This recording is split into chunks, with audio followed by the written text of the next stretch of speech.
नमस्कार, मिक्समार्क्स टीममा तपाईलाई स्वागत छ। विशुद्ध समाज, देश र दुनियाँमा भएका ताजा गतिविधिहरूका साथै स्वास्थ्य, शिक्षा, राजनीति, खेलकुद, भौतिक, आध्यात्मिक र मनोरञ्जन एउटै छानामुनि।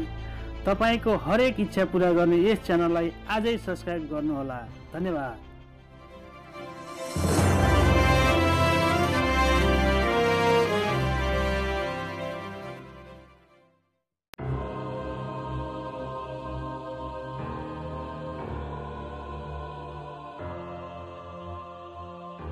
नेपाली नायक, गायक तथा पूर्व इन्डियन आइडल प्रशान्त तामाङलाई भारतीय प्रहरीले कारबाही गर्दै देश निकाला गर्ने घोषणा गरेको छ। तामाङलाई अनुशासनको उल्लङ्घन गरेको भन्दै भारतीय प्रहरीले जागिरबाट बर्खास्त गरेको हो। उनी लामो समयसम्म बिदामा बसेका थिए।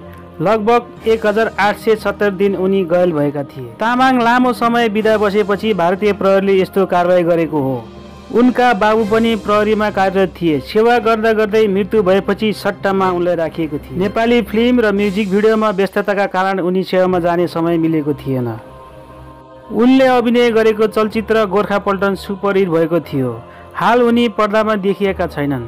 यसरी प्रहरीबाट बर्खास्त अनि देश निकाला गर्नुको मुख्य कारण गोर्खाल्यान्डको आन्दोलन हुन सक्छ। तपाईहरू पनि यस विषयमा के भन्नुहुन्छ? आफ्नो विचार कमेन्ट बक्समा राख्न नभुल्नुहोला। धन्यवाद। Yeah,